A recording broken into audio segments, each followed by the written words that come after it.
Okay, y'all, this time I'm going to repot 3 little nandina starts that I have. A friend of mine gave me nandina cuttings. I poked them in dirt to see if I could get them to live. 3 of them made it through the summer, so I thought I would repot them, and then a little piece of one of my bougainvilleas broke off, so I'm gonna do the same thing with it. And then I have a little tree that I probably pulled up out of a pot that I have, and they just come up in pots every now and then. I think the squirrels must bury something in the pot, but I'm just gonna make some soil for that right now. All I'm gonna do is pull my little handy dandy black tub out here.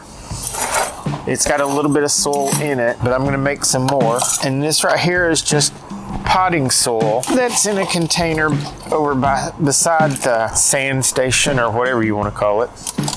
I'm just gonna mix up my own sand and dirt and everything. This is also potting soil that I have had.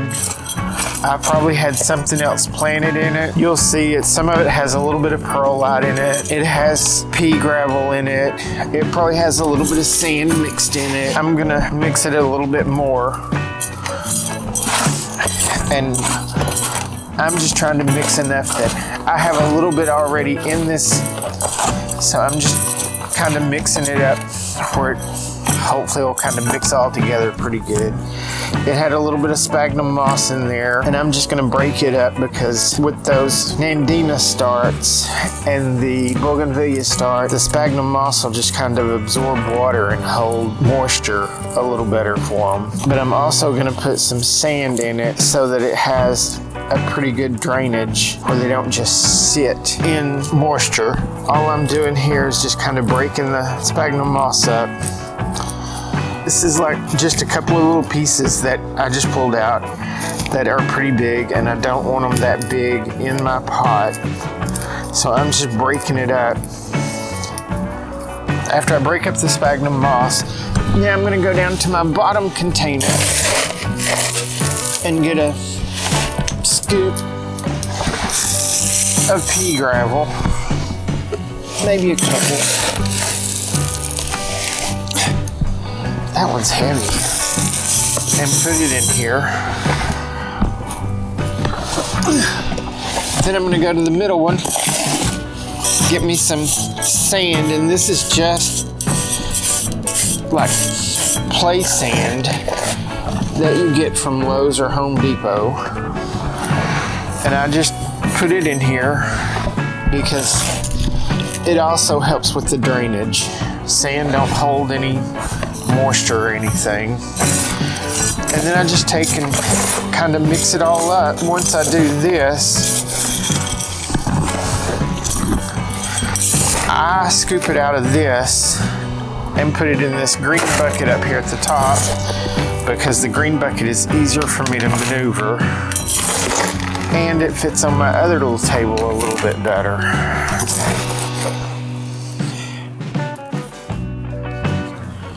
This is my chicken poop.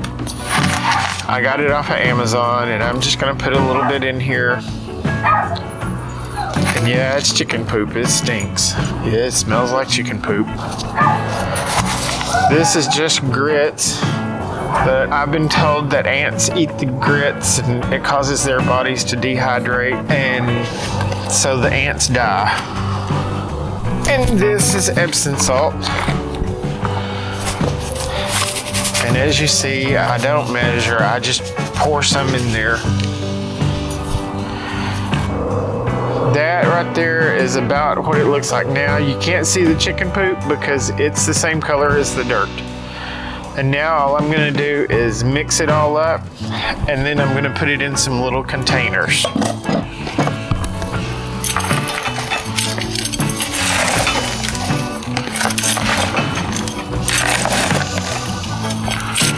In mixing this, I seen there's a little bit of an eggshell. Eggshell is good for your plants too. It is nothing but calcium. And if you have snails, the eggshells, if you put them across the top of your soil, will help get rid of the snails.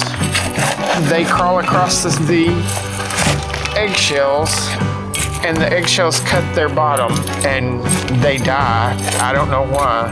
I've been told that they'll die from that. I usually put a little bit of compost in this also, but I don't have any compost right now. Here is my nandinas that I was telling you all about. I just want to take part of this trash out of this soil before I start, because I'm going to take this soil and I'll reuse it. They say don't reuse it, but I always have, and my plants don't seem to mind. All I'm doing is picking out leaves and sticks.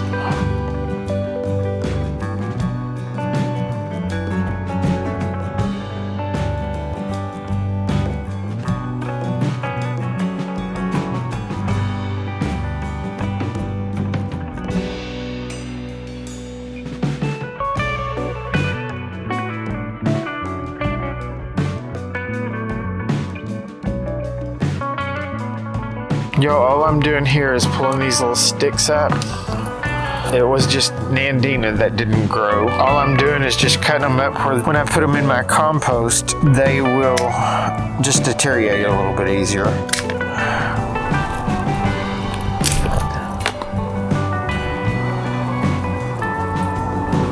This is just one of the nandinas I've planted. And then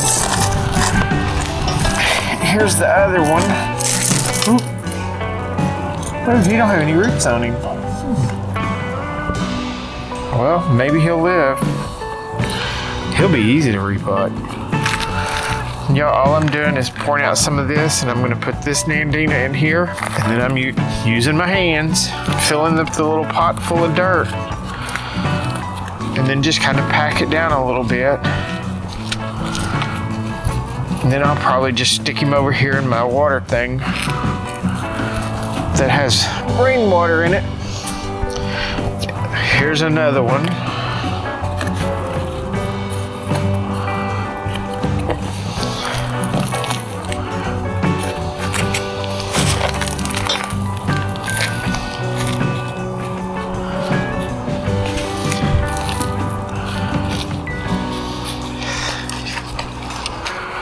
And I'm gonna hold, since this one only has like one little root on it up there, I'm just gonna stick it in here like this and just put dirt around it. And hopefully it lives. Whenever I put these in the first bucket, I did put rooting hormone around on all of them to see if it would help. And I guess part of them it did and part of them it didn't.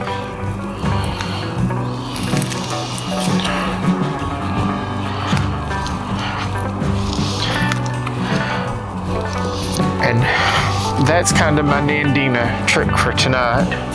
Y'all, I'm gonna see if I can start this little piece of bougainvillea that it just broke off today. And now I'm gonna see if I can repot it. And all I'm doing is putting more of the same dirt that I used for the nandinas in a little pot like this. I'm gonna cut a fresh tip off of it down here, but I'm gonna try cutting it at a diagonal just to kind of make me feel better. And I cut that little sticker off because nandinas have little thorns on them. And I didn't want to try to push it down in there and poke myself with that little thorn.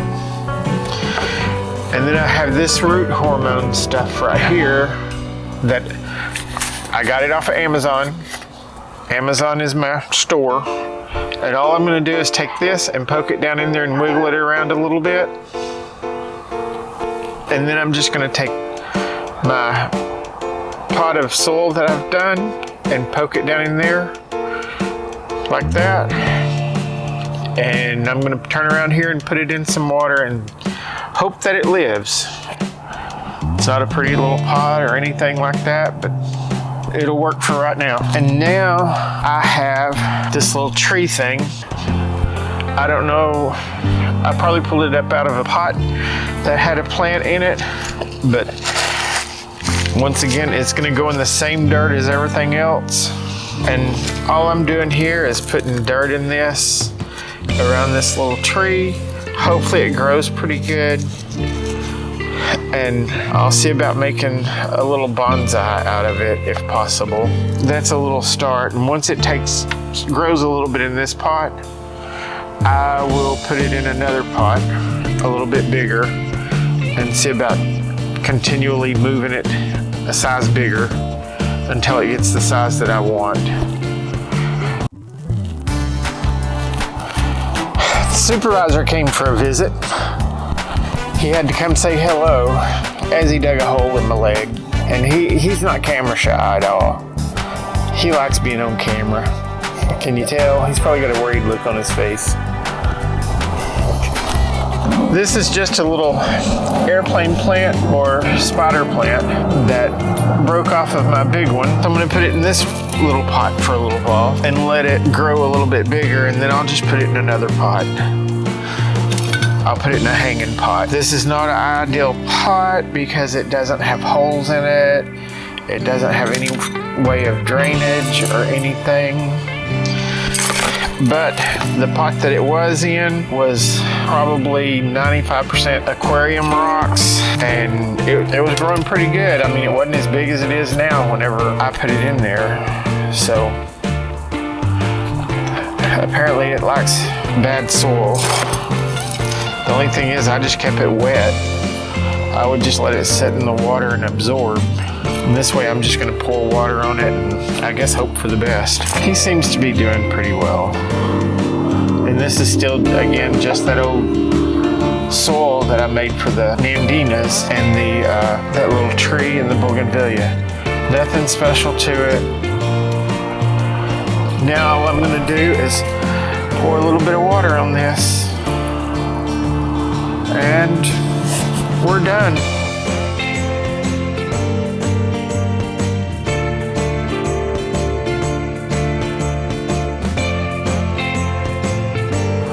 I'm gonna say thank you for watching. Hit the like and subscribe button. If you have comments or suggestions, leave them below and I'll see what I can do. Thank you.